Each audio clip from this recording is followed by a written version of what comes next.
Okay, hello everybody, and thank you for joining us for another Digital Infoday session. My name is Katie, and I'm one of the myeloma information specialists here at Myeloma UK. So it's myself and my two colleagues, Ellen and Hayley, that you'll speak to when you phone our info line or email us through the Ask the Nurse service. We are here to provide information, emotional support, practical advice, and a listening ear when you need it. Tonight's digital event is on steroids. I'll talk a little bit more about that in a few moments.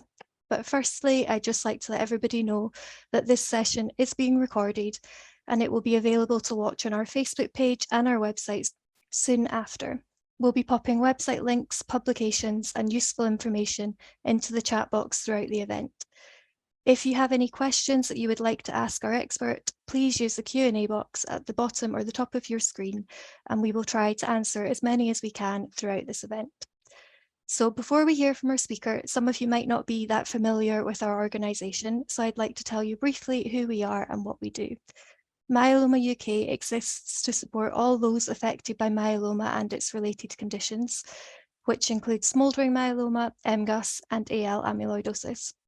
We are patient-focused and we aim to empower, inform and support patients in everything that we do.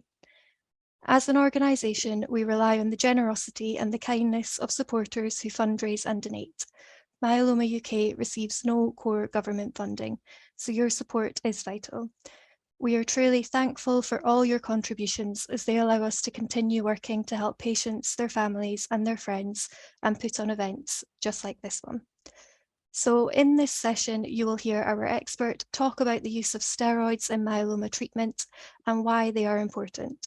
We will also cover the potential side effects, how to manage them, and how steroids can impact pre-existing conditions. So let's get started. I'd like to welcome this evening's expert, Dr. Matthew Jenner. Dr. Matthew Jenner is a consultant haematologist at University Hospital in Southampton.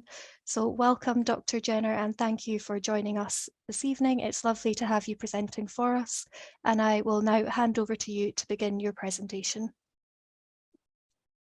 Thank you, Katie. And I'm really delighted to be able to participate in this information day. And I think it's a really great thing that Myeloma UK are doing to really enable everyone to be able to access information. We know that steroids are a real important mainstay of myeloma therapy, but they're also important in terms of their causation, in terms of a whole range of side effects. And whilst we normally focus on many of the new and exciting drugs, I think it's important to be able to devote some time to focus on steroids, their benefits, but also some of the downsides as well.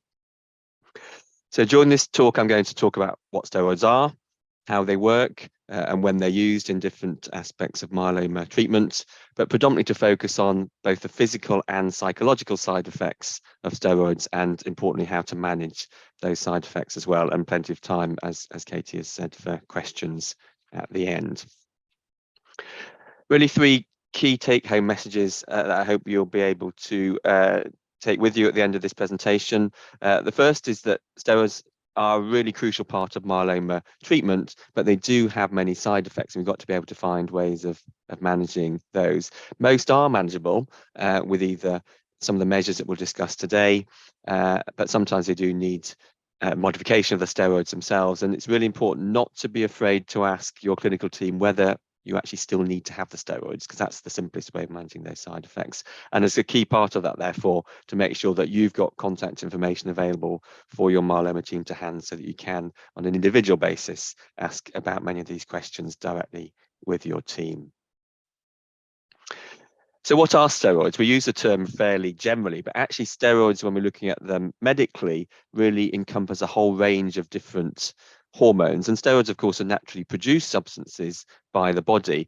Predominantly, we're focusing on corticosteroids that are produced by the adrenal glands, which sit just above the kidneys on both sides. And within corticosteroids, there are two main groups. The first is glucocorticoids, the most common of which is hydrocortisone.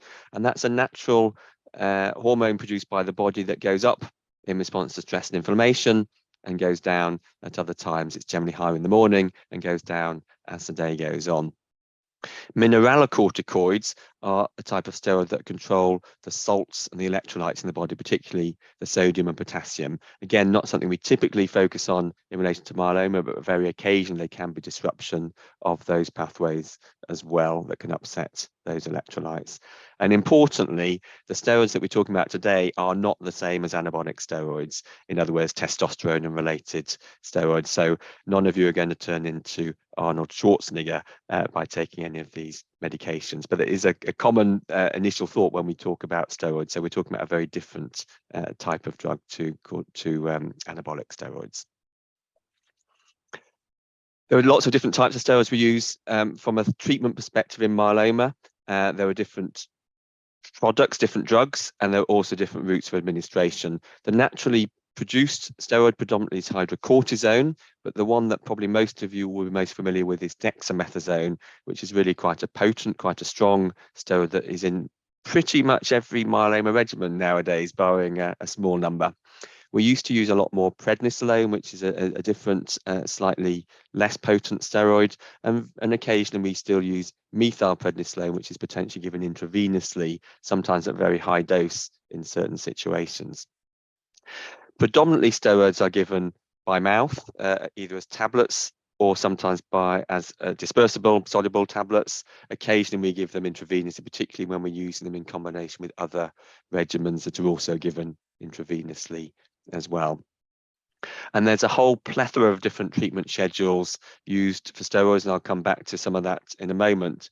Most commonly now, however, we've moved to using steroids once or twice a week to minimize some of the side effects whilst gaining the benefits of the effectiveness of steroids as a treatment for myeloma. So how do we use steroids? Well, there are really several different ways that we use them. So we mostly think about using steroids as chemotherapy, which is going to be the main focus of what we're talking about today. But it's important to recognize that steroids are used both in myeloma and many other medical conditions to reduce inflammation. So asthma, inflammatory bowel disease, rheumatoid arthritis, and so on very commonly include steroids within the treatment of those. But from a hematological perspective, from a blood perspective, we often use them as well. We do also use steroids to prevent and treat infusion-related reactions, and we'll come on to that in a moment in relation to drugs such as daratumumab and isatuximab in particular. And then occasionally we also use steroids as anti-sickness as well. So focusing first of all on chemotherapy, or using steroids as chemotherapy, which is the mainstay of their use in myeloma, steroids are actually used because they kill plasma cells. So plasma cells, the normal plasma cell is a cell that produces antibody, and it's a cell that becomes abnormal in individuals who go on to develop myeloma. And steroids, particularly at high doses, lead to those plasma cells to be killed, which is obviously what we want to achieve with any different chemotherapy drug. However, steroids are not specific to the myeloma plasma cells. They also cause other normal plasma cells and other immune cells, other lymphocytes and related cells to also be affected by the effect of steroids as well. And therefore, they are also responsible for some of those other side effects that we do see, we'll come on to in a moment, of steroids, such as infection. Steroids are actually very effective on their own as chemotherapy. And if we go back 20 or 30 years, high-dose dexamethasone on its own was used as an induction, as an additional, an initial treatment prior to autologous stem cell transplant with relatively good responses. The response is not nearly as good as those that we see today with the drugs that we now have available, but good enough responses to get sufficient depth of response to go to stem cell transplant. So in themselves, steroids do actually work pretty quickly, and we will often use them in a very urgent and emergency situation. Perhaps some of you may have had those when you were first diagnosed. If there were problems, for example, with kidneys or with calcium, we'll often start the steroids straight away to get that response within the first 24 to 48 hours, whilst the more definitive longer-term treatment and combination chemotherapy is being introduced. So they work very quickly. They kill those plasma cells, which is what we want them to do, therefore switch off the production of the light chains and the paraprotein. But what they tend not to do is have such a long and sustained response. So what we do see develop if you only use steroids on their own is we do see resistance to steroids developing over time. In other words, the effectiveness waning, reducing over time. There's also a very clear link between the dose of steroid we use and the effectiveness. So we can certainly give lower doses, and in many cases, lower doses will be effective. But if we use higher doses, as we typically do in myeloma, we get greater effectiveness in terms of the anti-myeloma effects. Unfortunately, of course, that also corresponds with greater side effects. However, like many drugs, many medications we use, you can't just keep escalating the dose forever. And whilst there's a relatively small amount of randomized data with formal clinical trials comparing different steroid dosing, there was a really important study around 10 years ago, which compared what was called at the time high dose versus low dose dexamethasone. I put it in highlights there because actually high dose dexamethasone was 40 milligrams. For those of you familiar with the doses, 40 milligrams is a big dose for 4 days every week. So for 4 days on and 3 days off. And that was compared against low dose dexamethasone, which is that same dose on a once a week basis. And the really fascinating thing about that study is it demonstrated that high dose dexamethasone did actually give greater responses. So the depth of response was better with high dose dexamethasone, but it was very, very clearly associated with more side effects, to the extent that the greater responses actually meant that overall the treatment was less effective because people were having to come off treatment, or even having treatment, unfortunately, that meant that some people, suffered very significant consequences from that high dose dexamethasone. But although the responses were slightly lower with the lower dose dexamethasone, people in that study who had the lower dose actually did better in terms of their myeloma control in the longer term than those who had the higher dose. So we have now predominantly moved, when using dexamethasone, into a once or sometimes a twice a week dexamethasone regimen rather than the 4 days per week. There's a few small number of regimens we use it on a 4-day basis, but actually predominantly we use it once a week. But to stress that it's called low dose, but actually it's still quite a high dose of steroids, and hence all the side effects that we experience as well. So just briefly to touch upon in a bit more detail some of the other use of steroids, because we do use them in other situations from a treatment perspective in terms of myeloma. As I mentioned, steroids do reduce inflammation, can be very effective in terms of bone pain, either bone pain when we're treating it on its own, obviously with other analgesia, other pain control medication.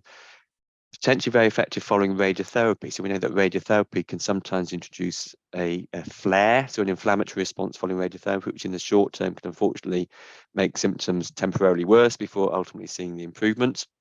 So steroids are often used associated with radiotherapy. And then we also use steroids, often prednisolone rather than dexamethasone, for other inflammatory conditions. Most commonly, I suspect, in the myeloma perspective, because of all the other drugs that we use. So drug rashes, unfortunately, are relatively common, sometimes as topical, which is cream hydrocortisone, but sometimes we need to offer prednisolone by mouth as well. So we do use steroids in slightly different ways as well. As I mentioned, we use steroids as a pre-medication to both prevent and treat infusion-related reactions. The two main drugs we use that for typically are daratumumab and isatuximab. It is often offered because that's how the clinical studies were initially designed, for preventing or reducing post-infusion reactions. In other words, being given on day 2 and day 3 in some schedules following monoclonal antibodies. But it's certainly something that's worth bringing up with your clinical team as to whether or not they're really necessary on an individual basis, because if you've not reacted, there's a strong argument to consider actually omitting day 2 and day 3 steroids in that situation. We'd always want to give them to start with, but if you're not reacting, then there's potentially opportunity to reduce them as well. And then perhaps not so common, but we still use it here alongside other anti-sickness drugs when we're using very potent, very powerful chemotherapy drugs such as high-dose melphalan. Actually, the nausea with high-dose melphalan is very much less than it was maybe 5 or 10 years ago, to do with the not just using dexamethasone, but using dexamethasone in combination with other newer anti-sickness drugs. So important to recognise that steroids in short term can be actually quite effective as an anti-sickness drug as well. So really the next section is on side effects, and we know that side effects are really quite significant. So we'll go through these in turn. Looking at different body systems. So the first is gastrointestinal side effects. So steroids can affect the stomach in particular and affect the acid production. May be felt in terms of indigestion, heartburn, background nausea, not usually full-blown severe nausea and vomiting, but just a background upset tummy, essentially, in that regard. But obviously more extreme situations can result in stomach ulceration. And for that reason, we would routinely offer antacids, drugs such as omeprazole, lansoprazole, ranitidine, to reduce the side effects by essentially reducing the acid production within the stomach, which reduces the risk of many of those side effects. Also thinking about the gastrointestinal system and appetite is another big effect that I'm sure many of you are familiar with in terms of the use of steroids. They generally do trigger appetite. We even occasionally use it in some situations when people are struggling with managing sufficient food intake. Inevitably, therefore, you eat more, you will gain more weight. And just coming back to my comment earlier around anabolic steroids, I'm afraid the sort of weight that people gain is not the sort of weight, it's not muscular weight. You're not going to put on bulk. I'm afraid it's the sort of soft tissue weight, shall we say, that people are perhaps less keen to have. So you may notice changing your weight, changing the shape of your face, maybe around the tummy, and so on as well. The appetite gain is typically on the steroid days, and therefore important just to be aware of that, to be mindful in terms of what you're eating on those days. Because we use them intermittently, it does potentially reduce the significance of that. So even if the appetite goes up a bit more on one day, then potentially the other 6 days of the week, it's not such an issue. And it's one of the key reasons why we do tend to use steroids intermittently, is we still get the therapeutic benefits, but reduce the severity of the side effects by doing so. Relating to appetite and dietary measures, of course, is blood glucose or blood sugar levels. So if someone is already diabetic, be that type 1 diabetes, which is when someone needs to take insulin, or type 2 diabetes, which is usually controlled with diet and potentially medication, it is almost expected that introducing steroids is likely to disrupt your blood glucose control. It therefore means that potentially you need to undertake additional monitoring, and actually obviously liaise with your diabetic team as to whether or not your regular diabetic medication may need to be changed. One of the challenges can be, of course, because you're not taking the steroids every day, is actually what to do on different days of the week. And you may well find the blood sugar goes up on the steroid day, maybe the following day, and then goes low on other days. So it's possible you might actually need to have a different treatment regimen on different days, or if it's only a milder elevation, then just being really, really extra vigilant on those steroid days to try and reduce those surges in blood glucose. If you're not already diabetic, then it can induce diabetes. Particularly, there's a group of individuals who might have what we would regard as pre-diabetes, so have a tendency to be diabetic but not strictly diabetic. But then you start the steroids, unfortunately, that can tip someone over into that. And if you're not known to be diabetic, we generally offer just random blood glucose testing with the normal blood test monitoring. And of course, if that random testing is then pushing someone into the diabetic range, then we may need to potentially just focus on diet in the first instance, but if necessary, consider a referral to a diabetic team to institute some form of glucose control, typically with medication. And then the final thing just to say about that is that sometimes people have got type 2 diabetes, which is tablet controlled diabetes. It can tip someone from tablet controlled diabetes into requiring insulin as well. So unfortunately, that is something that we do see from time to time. Final thing to say is obviously it is generally a transient, a short-term side effect whilst you're taking the steroids, unless the steroids have given cause for significant weight gain. And of course, weight gain, as I'm sure you may know, in itself can be associated with the risk of developing diabetes as well. Other side effects of steroids, so fluid retention is really quite common, tends not to come on straight away, tends to be a cumulative side effect. Obviously, everyone's different in that regard. Typically, it's relatively mild, puffy ankles, potentially abdominal. Some of that may be weight gain as well. In more severe situations with more significant fluid retention, that can be within the chest as well. That may cause breathlessness. The treatment very much depends on the severity of the fluid retention.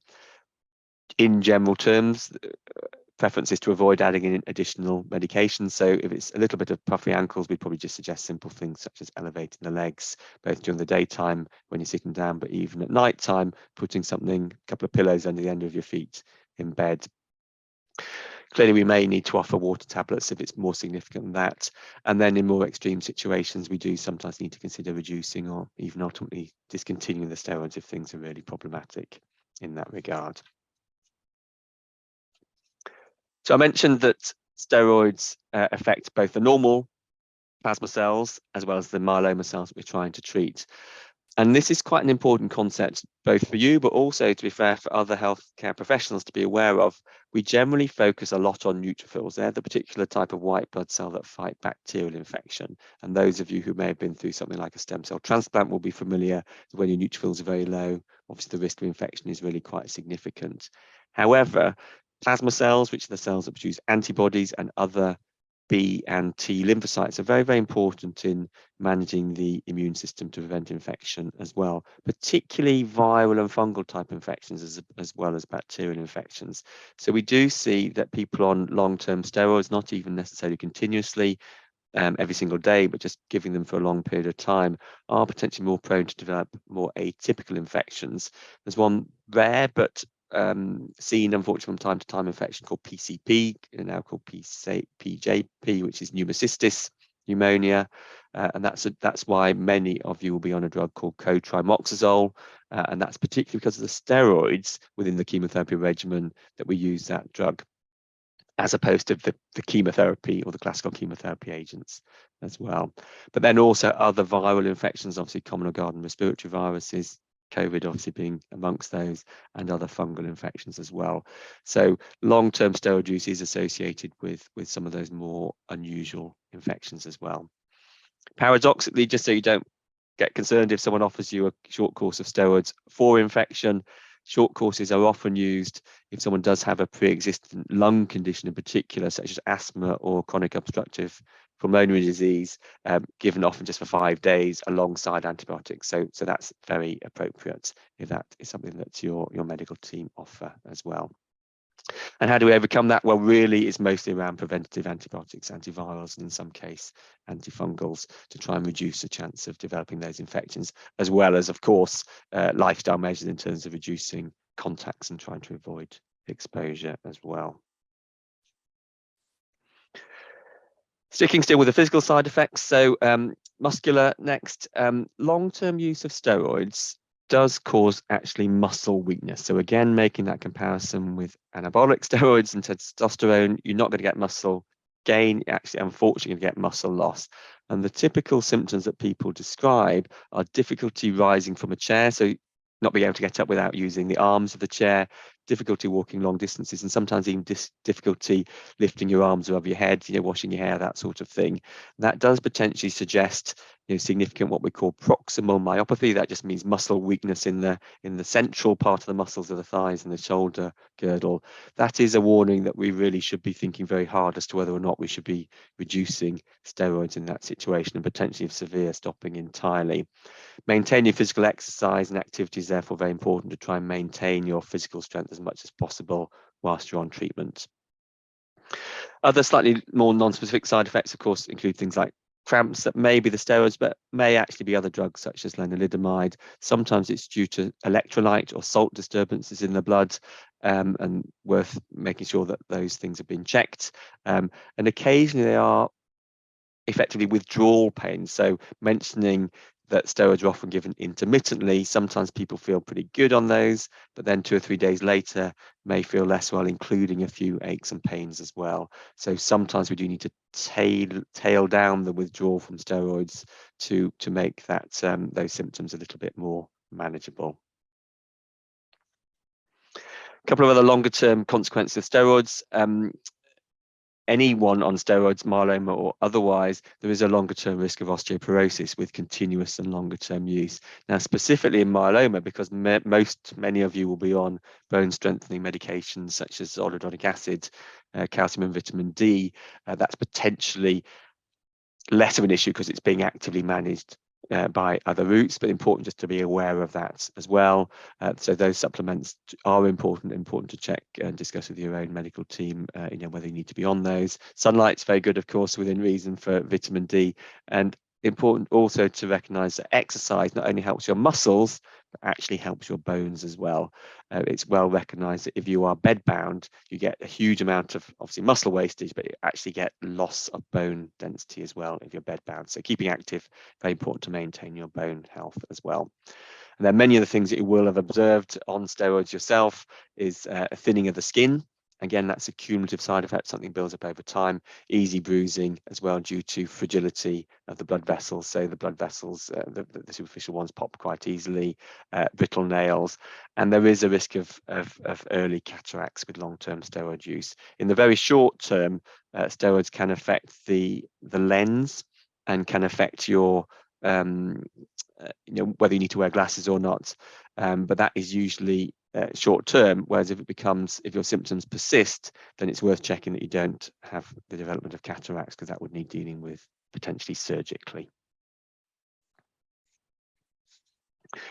Psychological side effects are huge, and I was actually talking to one of my long-term patients yesterday about steroids, and we just restarted them recently, and I know she won't mind me mentioning this because we talked about it yesterday, and actually the mood disturbances, the effect on sleep, the effect on just how someone feels are quite significant. She described it to me yesterday like she had a bad hangover, had been up all night, had not really slept very well, and just felt generally groggy and just not quite 100%. So I think everyone certainly experiences those side effects in very different ways and potentially very significant ways. And in fact, it's one of the commonest concerns that people have in clinic, and something that we really need to do everything we can to address. So lack of sleep is really perhaps the commonest thing. So on steroid days, people often say to me they can't get to sleep till 2, 3, 4 o'clock in the morning. We generally advise taking the steroids as early as you possibly can, i.e. 6 a.m., so that if those side effects persist, they've hopefully worn off by bedtime. I've had 1 or 2 individuals said to me they actually take them really late at night, because actually the insomnia doesn't even kick in straight away. It doesn't kick in for a few hours. So if you take it at midnight, then actually you're feeling quite good the next day. Now, that's not true of everyone. So different people handle these medications differently, but it's definitely worth experimenting with if you're really finding that that's a problem. Some people feel quite good on the steroids, so with increased energy, feel really active, go on and clean the house and get all the jobs done and everything they want to do, often write long lists. That is often very cyclical, so feel good for 24, 48 hours, and then unfortunately get the rebound and feel really quite sluggish over the next 2 or 3 days. And those of you who've been on steroids for longer periods of time will often know pretty quickly and pretty easily what that pattern's going to be. So a bit up, bit down, somewhere in the middle, and then of course it all repeats itself again because we're back a week later and you're back on the treatment as well. It can be significant, and sometimes people do really struggle a lot with that, with significantly low mood, and can evolve to clinical depression. And that's really important that you can talk to your team about that, who either will within the team have access to psychology or be able to point you in the right direction from a psychology perspective. And some individuals may need to actually be offered antidepressants or other talking therapies to try and help with that side of things. And then finally at the bottom there is irritability, and it may just be a little bit of crouchiness, but some people really do struggle with that as well. And again, there are examples when people have really had quite significant emotional or feel really angry and aggressive outbursts as well. And those are absolutely the situations in which we would need to consider significantly reducing the steroids.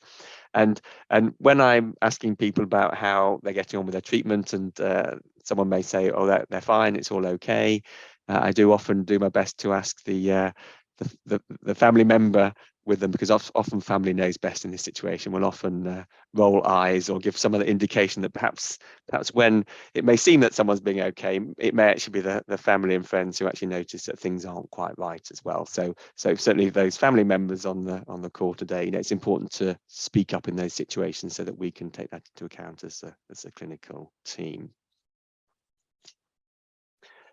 So we kind of talked as we go on about how to manage side effects. So this is really more kind of general in relation to how to cope with steroid-related side effects. And this links in with some of the questions potentially you may wish to ask your clinical teams as well. I think the first and most important thing in terms of looking at managing the side effects is actually, do you still need to have the steroids at all? So as I've mentioned, we tend to get the peak effect within the first few weeks of using steroids, and actually they potentially wear off in terms of their anti-myeloma effect as time goes on. And the other drugs, because people are usually on them in combination, tend to have a greater role to play with additional cycles. So the first question is, do you actually still need them in the first place? Second question, if you do need them, do you need them at the current dose? And that is often the simplest way of dealing with the side effects. We've talked about the drug treatment, the supportive treatment, antacids, bone protection, antibiotics, and so on. So again, just important to check that you're on the appropriate medications to try and minimize those side effects as well. But I think a lot of it really is around familiarity, as I referred to earlier. If you know what your treatment schedule is, you're pretty quickly going to know that on certain days of the week you're going to feel in a certain way. And that in itself can be helpful. You may plan certain things on certain days of the week. You may just need to take into account that on 2 or 3 days post steroids, it might not be the time to be planning a big family event or a big level of activity, and you might just want to have a quieter day or two as well.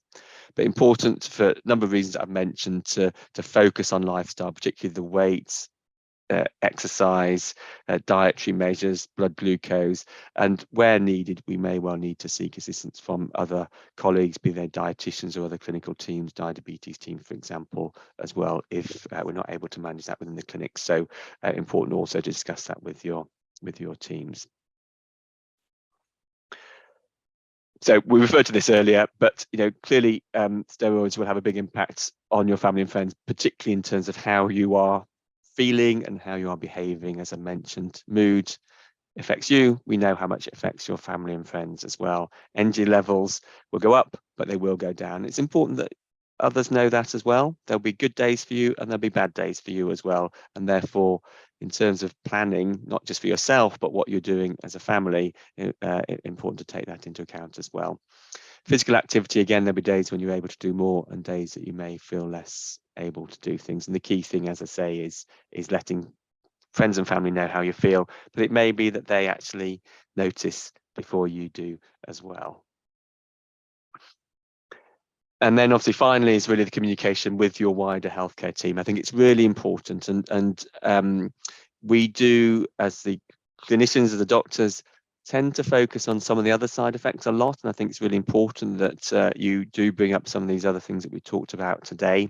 Very, very important to let the teams know and make sure that you've got the contact details in terms of how to get hold of your teams.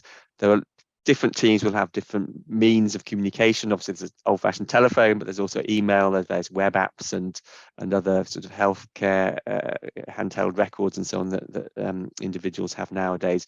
The key thing about those is knowing what to use when at what time of day, because it's no good phoning your nurse specialist at 2 o'clock in the morning and leaving a message or an email, because they're not going to get back to you with all the will in the world. So therefore, if something's more significant, making sure you know what the emergency numbers are, and then what things can wait until the next day, and speak to the key team who are directly involved, because they'll be able to give you a more comprehensive answer. And some of those things, of course, you'll be able to save up for your next appointment, particularly when you're up at 2 o'clock in the morning, writing those long lists. Just jot them down and then bring those questions back to clinic or discuss them the next time you have an outpatient appointment. Key things to ask with your team, as I mentioned, are whether you actually need the steroids at all, particularly if you've achieved what we call maximum response. Paraprotein is either 0 or as low as it's going to get. And then in relation to monoclonal antibodies, is if you've not had infusion-related reactions, do you need the full dose of steroids, or can there be some modification to that? Key thing with all these things is make sure you've got the information, and please do ask us as the clinical team, because we're here to help. Thank you. Great. Thank you so much for that, Dr. Jenner. That was really informative and useful. And we definitely do speak to a lot of patients and family members on the info line who are having problems with side effects associated with steroids. So I'm sure a lot of people find that really useful. Before we move on to the question and answer section of tonight's webinar, we are now going to show you a short video from a myeloma patient called Scott, who's going to talk about his experience of taking steroids. Hi, my name's Scott. I'm 56 years old. I was diagnosed with myeloma 4 years ago, and I've been through what I think for most people would be a fairly familiar treatment routine. I had a period of chemotherapy followed by stem cell transplant and then consolidation treatment afterwards. That was 3 years ago now, so I'm doing pretty well. But speaking today about steroids and the side effects and the impact it had on me during my treatment, and I think a lot of what I've got to say will probably be familiar. But during that pre-transplant period of chemotherapy, that those cycles of chemotherapy were accompanied with steroids, dexamethasone. And I think thinking about the side effects and the impacts on me, the best way to talk about it, I suppose, is to split it into sort of short-term immediate effects of the steroids, and then some of the longer-term impacts that that took a little bit longer to develop. But in terms of the immediate ones, I guess you have a pretty high dose of steroids as part of your chemotherapy treatment for 2 or 3 days a week, typically, and then 2 or 3 days when you're off them and your body kind of gets back to normal slowly, ready to start again a week later. And that sort of cycle can be quite difficult to manage. The effects of the steroids on the days when you're taking them is really like having a really strong stimulant. That's the only way I can kind of think of something to compare it to, like having way too much coffee or Red Bull or whatever. And they keep you awake, they make you feel potentially sort of slightly agitated, very hyperactive, and lack of sleep was really the thing for me that was the most serious part of that. I found it incredibly difficult to sleep.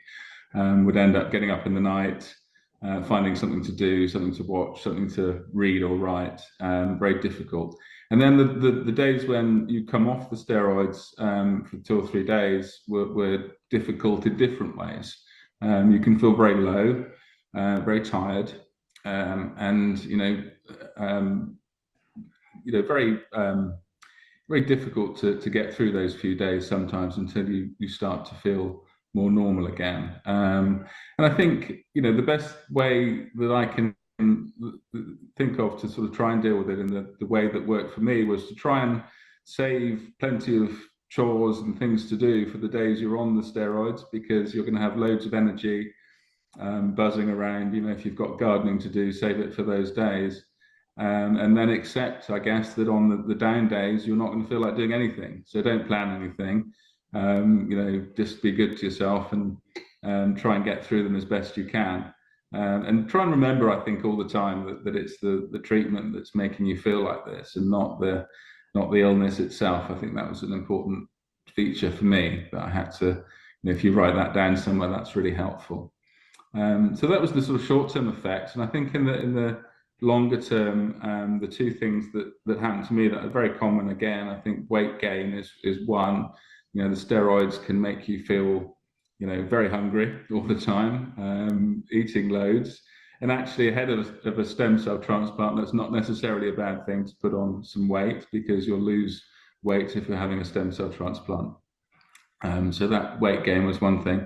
And the other thing was something called Cushing's syndrome, which makes your face look quite puffy.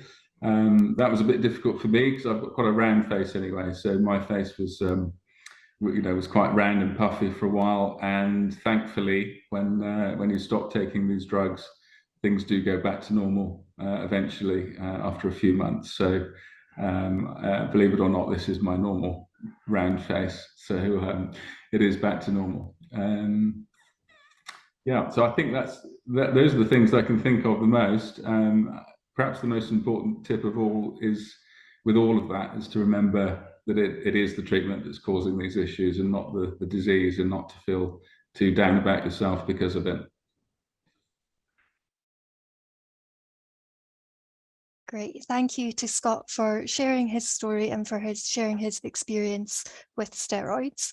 So we've now come to the question and answer section of today's event. Thank you to everybody who submitted questions in advance. If you would like to submit any more, then please do pop them into the question and answer box on your screen, and we'll try to get through as many as possible. So we will start off with a pre-submitted question from Peggy. So Peggy asks, can steroids interact with certain food and drinks? Thank you, and that's a really good question. The simple answer is, in general, no, but we do know that steroids can obviously cause stomach irritation, and therefore we do often suggest taking them with food just to try and reduce the sort of the acid production alongside taking medication as well. But unlike some of the other chemotherapy drugs, actually steroids are generally can be taken with different foodstuffs and at different times of day as well. Great, thank you for that, Dr. Jenner. So now we've got a question from Elaine.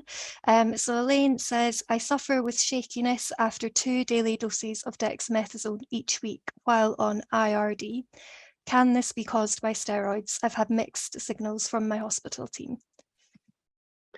I think shakiness or tremor, as we often call it, we do see it with steroids. We often see it in steroids in combination, I would say most commonly with thalidomide. Now, IRD is lenalidomide, and so therefore I think it is probably a combination of the lenalidomide with the dexamethasone. That is the most likely explanation, yes.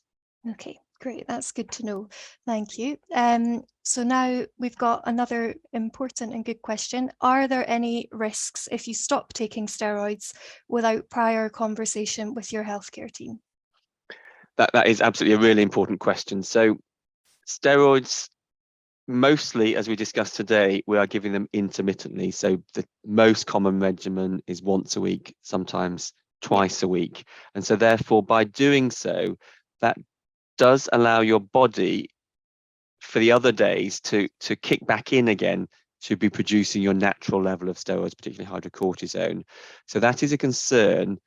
If you are taking steroids every single day, you absolutely do need to take them down very gently over often weeks to enable your body's natural steroid hormone production to kick back in again. But because you're taking them intermittently, that should still be happening in between the steroid dosing. Obviously, it is always preferable to discuss any changes in treatment with your team. As much as anything, so we're aware, so we can take that into account in terms of interpreting the results and interpreting what your symptoms are. But it's less of a risk if you take it intermittently, but it absolutely is a big risk if you're taking them every single day. Great. Perfect. Thank you for that. So we're now going to move over to a live question that we've had from Philip and Vicky. So they have asked, do the side effects continue after steroids have stopped? So I think it depends on what the side effects are. So many of the psychological side effects, the mood side effects we've just heard of, will generally resolve in most cases almost straight away on discontinuation of steroids, and potentially even on reducing the steroids. So we will often experiment with different doses that enable us to still continue on treatment, but potentially minimizing those side effects. Some of the other longer term things, so cataracts, for example, if they are induced, that is a permanent change and that may require cataract surgery. Osteoporosis and thinning of the bones, again, that may be a permanent thing, hence the important role of maintaining bone health during that time as well. And then weight gain will go up. It will come down again, as with any weight gain. Additional measures may need to be taken to get you back to your baseline weight again, but we would expect that to eventually return back to normal. Great, thank you. And I'm sure that's probably quite encouraging to a lot of people listening to know that the side effects can go, some of the side effects can go quite quickly after lowering the dose or stopping steroids. So thank you for that. So now we've got a question from Simone, who asks, what are the pros and cons of steroid-free or reduced steroid treatment regimes? So I think the pros are really avoiding all of the side effects that we've just discussed today. I think the cons are going to be around the effectiveness of the treatment for the myeloma itself. Generally speaking, in someone who is either newly diagnosed or earlier on in the treatment pathway from a myeloma treatment perspective, the steroids are likely to be effective. In other words, they're likely to be contributing to achieving a myeloma response. as we move through treatments, we may well find that steroids are actually less important, and the other drugs, just for example, pomalidomide or isatuximab, may be the ones that are actually doing most of the work, shall we say, in terms of the anti-myeloma effect. Now, in reality, it's not always possible to know for certain, but what we will often do in that situation is try easing back on the steroids, particularly if someone's got side effects. And actually, through serial monitoring of the paraprotein and the serum-free light chains, we can actually make that judgment as to how much someone needs to have the steroids. And we can, of course, reintroduce them if we need to as well. So that's something we will often do as well, is effectively try a steroid pause to see how much the steroids are actually contributing. And if things remain under control, it's perfectly reasonable to remain off the steroids. So it's not quite a straight answer. It simply depends on the situation that someone's in at that time. Great, thank you. So we've had quite a few people ask the same question, so we'll move on to this one next.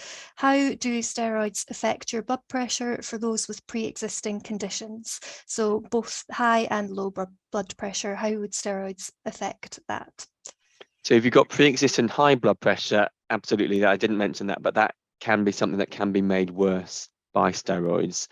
So that may need more close blood pressure monitoring and potentially the need for additional anti-blood pressure medication as well. Again, just important to recognize that then when you stop the steroids, you may find you're going the other way, and it may be the case that you actually then run into problems with low blood pressure because you've obviously started some additional anti-blood pressure medications as well. Yeah. Low blood pressure, it really depends on what the cause is for the low blood pressure, and there are lots of different reasons for that. There may be some individuals, for example, who have got what we call autonomic neuropathy, which is one of the side effects of some of the treatments, but also one of the consequences of some conditions such as amyloidosis as well. Steroids probably won't make a huge difference in that situation to improve the blood pressure, because actually that's not the cause of the blood pressure being low in the first place. So it depends a little bit on the scenario. It's less likely to do things for someone with low blood pressure than to push someone's high blood pressure even higher, unfortunately. Perfect. Great, that's really helpful. Okay, so now moving on to some of the psychological side effects. So somebody has asked, my husband had extreme rage which was connected to dexamethasone. Can you explain how and why this happens, please?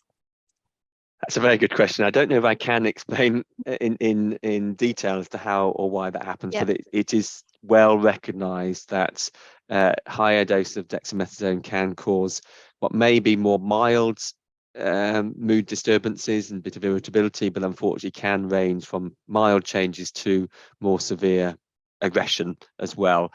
In that situation, that is absolutely a scenario in which we would look to at the very least reduce and potentially discontinue. We certainly wouldn't want to be exposing someone and indeed their family to similar consequences. Yeah, great. And again, on the kind of psychological side effects, Carl has asked, can you please pick up on brain fog? Is that a common side effect associated with steroids? It is absolutely a common side effect associated with steroids, and say some people feel quite good, but some people just feel quite spaced out. My patient yesterday described it as a bit like having had some wacky backy, potentially. So I think it's something that is well recognised. Often, of course, steroids are used with other drugs, and the other drugs that typically can make people feel a bit groggy include thalidomide, lenalidomide, and maybe a little bit less pomalidomide as well. So it may not 100% with the steroids, it may be about the combination of drugs that are being used alongside as well. Okay, great. And we've got another good question from somebody who says that they already suffer from a mental health condition and they're scared that taking steroids could potentially make this worse. So do you have any advice for those who have other conditions as well as myeloma?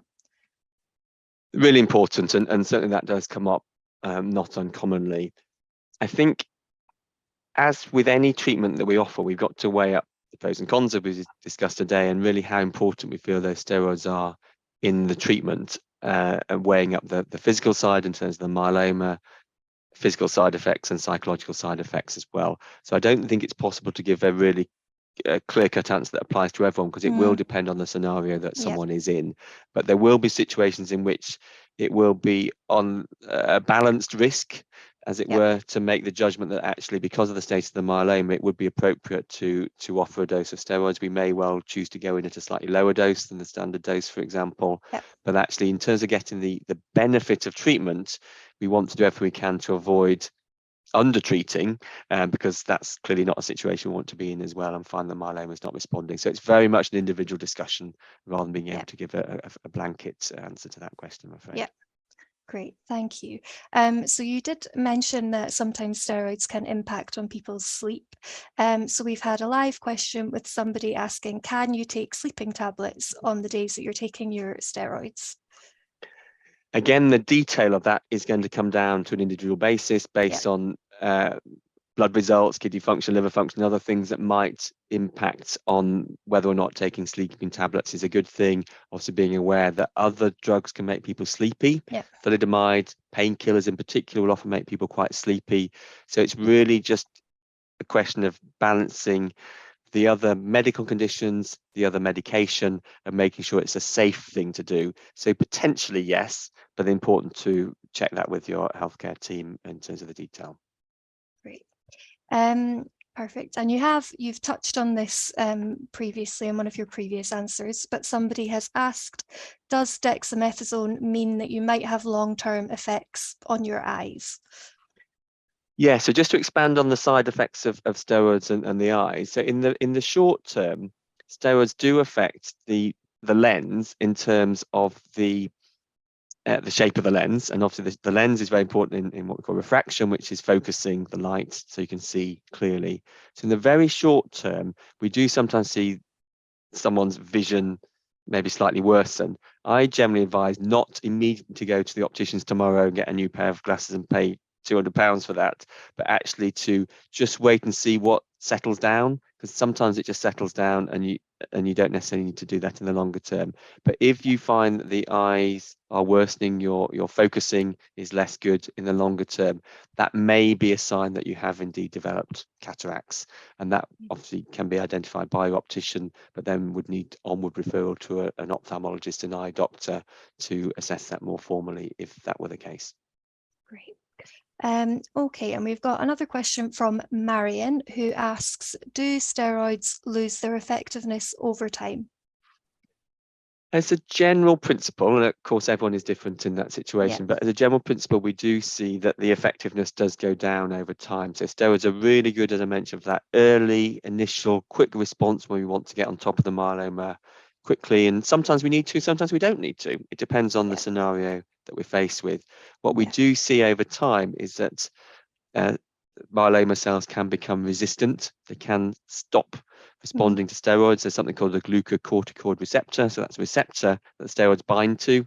And actually, unfortunately, myeloma cells are pretty good at changing and becoming resistant to things. So we do see sometimes after a few months, the steroids become less effective. And that's where some of the other drugs tend to carry more of the weight, as it were, in relation to the anti-myeloma effects as time goes on. Great. Okay, so our next question is from Graham, and he says that he suffers from long periods of hiccups up to 2 days after taking steroids. Why is this? Very good question. Again, it's something that we do see from time to time. I don't know if I can explain mechanistically as to why that's the case. It's not common. It's probably a small number percentage of people, but it's something we do see from time to time. Hiccups can be really, really problematic. There are some medications that can be given that are actually sometimes epilepsy type drugs that are used to reduce the nerve signals that can actually try and stop the hiccups being triggered. It can be really quite a difficult symptom to control, and it's where again potentially we may as the hematologist want to seek advice from our colleagues, for example in the palliative care team, who are really very, very good at managing lots of symptoms and lots of side effects, but including some of these more unusual side effects as well. Yeah. So another question relating to potential side effects. So David has asked, is there any evidence of steroids causing tinnitus, the ringing in the ears, or a loss of sense of smell? I suspect there will be examples when it's been attributed to the steroids. I would say in general terms that more likely, depending on what treatment someone is on, it is more likely to be one of the other drugs. So Velcade, bortezomib is more likely to be a cause of what is effectively neuropathy. So neuropathy means nerve irritation and damage. Typically, we talk about it in terms of the fingers and toes, but it can cause neuropathy, can cause nerve damage to any nerve, and that includes the ears and the nose, so the sense of smell and hearing as well. So my suspicion in that situation is that's probably likely to be neuropathy induced by probably another drug that may be being given alongside the steroids. Okay, great. That's good to know. So we're going to move on to our second last question, which is a live question from Jill, who asks, are steroids still important when taking daratumumab 4-weekly as a maintenance treatment? That's a really good question. That alludes a little bit to what I was saying about the infusion-related reactions. So just again, to expand that in a bit more detail, the first 2-3 doses of daratumumab or isatuximab are associated with really quite a high risk of inflammatory or infusion-related reactions. Generally speaking, if someone has not had significant reactions over those first 2 or 3 doses, then the risk is actually significantly lower. So the next question, therefore, is, are the steroids useful from an anti-myeloma effect? And that's going to come down to an individual discussion, looking at your paraprotein and serum-free light chains as to how much it is felt that the steroids are contributing at that moment in time. If you're not having infusion-related reactions, if the myeloma is very nicely controlled, then that is certainly worth a discussion with your team about whether or not you really need to have them at that moment in time. But as I say, it depends on the detail a bit. Great. Perfect. So the last question is going to be a live question from Mariam, who has asked, what effect does thalidomide have on steroids and vice versa? So you did touch briefly on that, the effect that steroids can have on other myeloma treatments in your presentation, but is there anything else that you can add about that? So the general principle whenever we're treating myeloma is why almost every treatment that we offer is a combination of treatments. It's really about tackling the myeloma from several different directions at the same time, because different drugs work in different ways. So specifically in relation to thalidomide, but also potentially lenalidomide, pomalidomide as well, which are all related, they have got a very different mode, very different mechanism of action. So they're complementary to each other. So if you use the 2 drugs on their own, you may find less benefits than if you combine them. So it's sometimes more than additive. It's what's called synergistic, whereas you get a multiplication of the effectiveness by tackling from different directions. It also helps to reduce resistance to that as well. So it's a similar concept as to when we might, for example, use 2 antibiotics together to fight, say, an infection that was perhaps harder to get on top of. It's a very similar concept when we're talking about myeloma treatment as well. So as a general principle, steroids working a different way to the other chemotherapy drugs, other drugs, Velcade, other drugs like monoclonal antibodies as well. Side effect wise, though, it can amplify side effects. So coming back to one of the comments earlier around tremor, certainly tremor, which is shakiness, is very common, particularly with thalidomide and dexamethasone-based regimens. Exactly why, we don't fully understand, but that's certainly well recognized. So it can increase the effectiveness of the treatment, but unfortunately can increase the side effects at the same time as well. Great. Thank you, Dr. Jenner. That was really useful. Thank you for answering all of those questions for us. And thank you to everybody who has submitted questions. That's all of the questions that we have time for today. So now I'm just going to pass back over to you, Dr. Jenner, just to go through our final take-home messages, please. No, thank you. So we've given a bit of an overview today about steroids, and I think the key things are how important steroids are as part of the overall treatment repertoire that we have for myeloma, but unfortunately they do have a number of different side effects, as we've discussed today. Most of those side effects are manageable either by modifying the dose or by taking other steps, but the key question is not to be afraid to ask whether or not we still really need to be giving those steroids, because the simplest way of dealing with the side effects is actually to reduce or discontinue. And importantly, therefore, about having access and contact details to your myeloma team to hand so that you can ask those questions as they arise. Great. Thank you for that. Dr. Jenner. So moving on, I'm just going to mention some specific publications that you might find helpful from tonight's presentation. So we have several treatment guides available on our website, but the two that have been mentioned in tonight's talk are the dexamethasone treatment guide and the prednisolone treatment guide.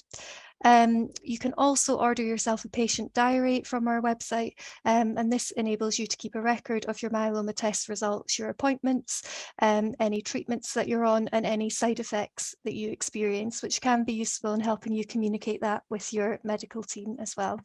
And it also gives you a space to write down your thoughts and how you're feeling and keep note of any questions that you might have to take to your appointment. So we also have other support services available for you, which I will go through in a couple of minutes. On the screen, you'll also see our little book, which is called The Small Things That Make All the Difference. And that's a little book that, again, you can order from our website, and that provides hints and tips for myeloma patients, their family members, and carers as well. So we are coming to the end of the webinar this evening, so I'm just going to go over some of the other services that we offer here at Myeloma UK that are available to patients, their families, and their friends. So we have our Myeloma info line and our Ask the Nurse email service. So we are here from Monday till Friday from 9 till 5. We also have the info packs and the info sheets as mentioned in the chat throughout the evening. And as I just mentioned, we have a range of publications that you can download from our website, or you can submit a publication order form to order hard copies to be sent out to you as well. All of our previous Digital Info Day sessions are now up on our website and our YouTube channel, where you can watch them on demand. So please do keep an eye on our social media and our website for announcements of any new upcoming events. We also have the Peer Buddy service, which provides the chance for patients and carers to tap into the knowledge and experience of others in a one-to-one setting and talk to somebody who understands. And you can also visit the Myeloma Discussion Forum on our website, which is a place that you can get involved in conversations and ask questions to other people and family members who are living with myeloma or related conditions. And we do also have a range of support groups that are available all over the UK, and that's for patients, carers, and family members and friends of myeloma patients as well. So you can head over to the help and support section on the website, where you can find all of the information that I've just mentioned and more.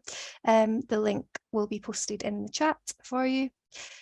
So we've come to the end of our event today. Thank you very much to Dr. Jenner for speaking with us this evening. It was really helpful and really useful. And thank you to everybody who's joined us as well. We hope that you found it helpful and informative. If we didn't answer your question tonight, or if the event has prompted some new questions, then please feel free to contact us via the info line or the Ask the Nurse email service. Our contact details are on the screen now, but you can find them on our website as well. Thanks to our supporters, Myeloma UK can provide free digital events just like this one for patients and their families. So if you would like to support the work of Myeloma UK, then please feel free to visit our website, which is on the screen just there. So you can rewatch this event on our Facebook page, and it will be available on our website soon as well. But once again, I'd like to thank everybody for joining. I hope you enjoy the rest of your evening. Thank you. Bye-bye.